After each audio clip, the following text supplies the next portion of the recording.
Oke, sebelumnya boleh kenalin diri dulu, namanya siapa? Nama saya Gio.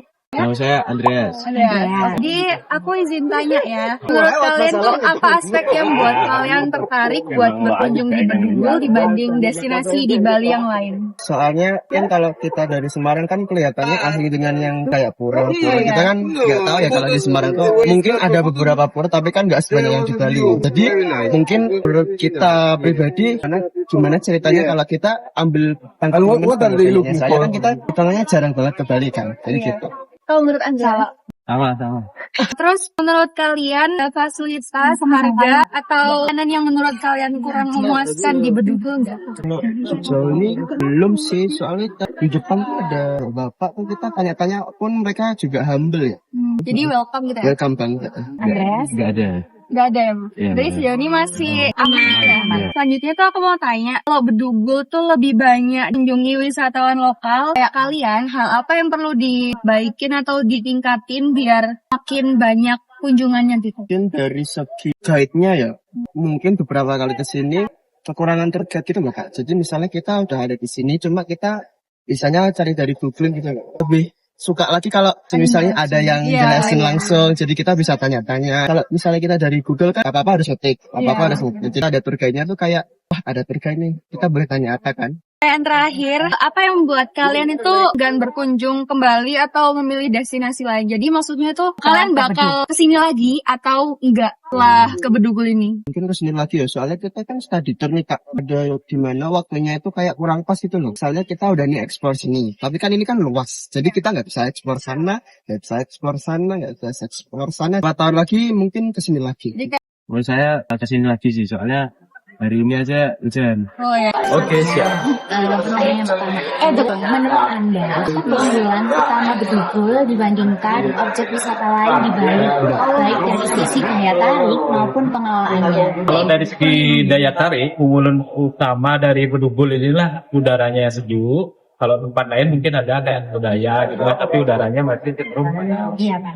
Ini yang pertama. Yang kedua tentu saja kita yang paling kita tonjolnya kayak ini nih, budayanya sangat kental. Di tempat lain masih ada, tapi karena yang seperti Bedugul ya.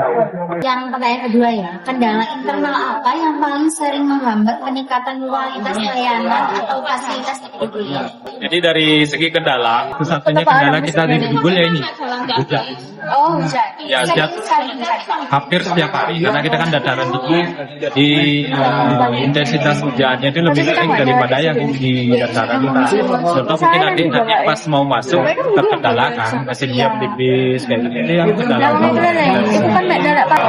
Peluang pengembangan apa yang terlihat dari tren pariwisata saat ini? Misalnya dari ekowisatanya di bidang marketing atau komunikasi. Kita sih lebih ke kolaborasi. Contoh kolaborasi kita adalah dengan The Blue Garden. Ini udah kita jalankan. Jadi ketika ada orang yang datang ke usaha ini Pak The Blue Garden, secara tidak langsung mereka akan menawarkan tempat kita juga karena ini merupakan tiket terusan. Jadi antara kita dan The Blue Garden seperti itu. Jadi ada timbal balik. Orang-orang yang datang ke sini kita tawarin ke The Bloom, orang yang datang ke The Bloom kita mereka tawarin ke sini. Seperti itu.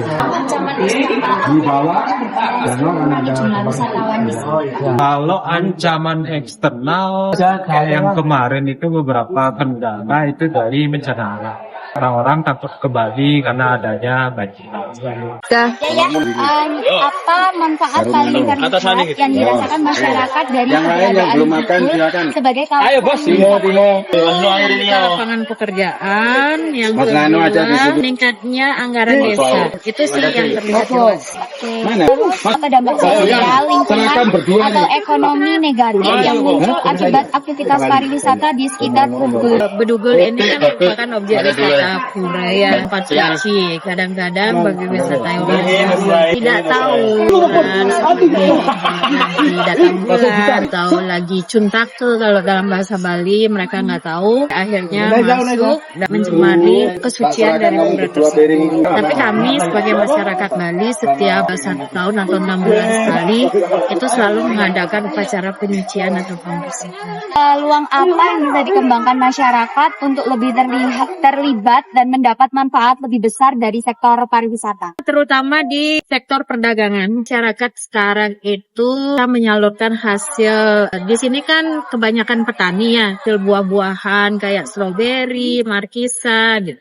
Nah, bisa mereka jual kepada wisatawan secara langsung, bisa melalui pengelola juga bisa. Pertanyaan terakhir, risiko apa yang mungkin timbul bagi masyarakat jika jumlah wisatawan meningkat tanpa pengelolaan yang berkelanjutan? Satu yang kelihatan adalah pencemaran lingkungan dengan banyaknya wisatawan ke sini, juga persaingan bebas, tidak bisa terkendali lah persaingan antara pengusaha-pengusaha yang ada di sini.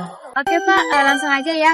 Menurut Bapak, apa sih hal yang membuat Bedugul itu menarik bagi wisatawan sehingga berdampak baik bagi aktivitas dagang Bapak? Pas musim hujan itu kalau ada tamu gitu ya dapat, saya tergantung juga, yang penting nggak rebutan gitu, Mbak. Yang penting tertib tamunya. Kalau rebutan gitu malah lari kami. Apakah ada aspek atau peraturan dan juga fasilitas yang menurut Bapak kurang mendukung kegiatan perdagangan Bapak di kawasan ini? Sementara ini enggak sih, Mbak. Ada. Kita atur sendiri aja gitu. Yang penting tertib gitu aja. Bagaimana perubahan jumlah wisatawan, harga sewa tempat, atau kebijakan pengelola mempengaruhi keberlangsungan usaha Bapak?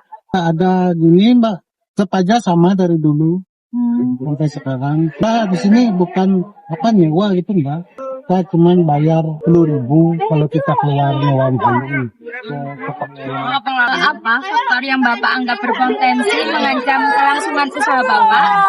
Misalnya kayak menaikkan sewa tadi yang bayar 10.000 atau kompetisi antar pedagang yang lain, ataupun juga situasi wisatawan, misalnya pengurangan wisatawan yang datang. Sementara belum ada ancaman begitu. Kita jalan aja lah. Alhamdulillah lancar. Lancar.